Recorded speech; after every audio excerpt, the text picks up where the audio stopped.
আমি প্রধান উপদেষ্টা বরাবর আমার পদত্যাগপত্র জমা দিয়েছি। সরকারের উপদেষ্টা থাকাকালীন সময়ের সম্পদের হিসাব দিয়েছেন নাহিদ ইসলাম। ব্যাংক হিসাবের পাশাপাশি তিনি জানিয়েছেন, উপদেষ্টা হিসেবে দায়িত্ব পালনকালে তার বা তার পরিবারের কোনো সদস্যের নামে দেশের কোথাও জমি বা ফ্ল্যাট নেই এবং কেনাও হয়নি।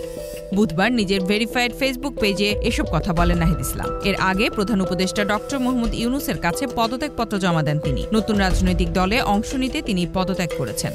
নাহিদ ইসলাম ফেসবুক পোস্টে লেখেন, উপদেষ্টা পদে যোগদানের আগে তার কোনো ব্যাংক অ্যাকাউন্ট ছিল না। 21 আগস্ট উপদেষ্টা পদে দায়িত্ব পালনের জন্য সম্মানী গ্রহণের উদ্দেশ্যে সরকারিভাবে সোনালী ব্যাংকে একটি ব্যাংক অ্যাকাউন্ট খোলা হয়। সেই অ্যাকাউন্টে 21 আগস্ট 2024 থেকে 26 ফেব্রুয়ারি 2025 পর্যন্ত লেনদেনের হিসাব জনগণের কাছে উপস্থাপন করেছেন, যেখানে 10,06,886 টাকা জমা হয়েছে এবং 9,96,188 টাকা তোলার হিসাব দেখিয়েছেন তিনি।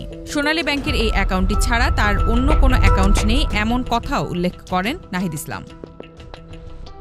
Z News, Dhaka.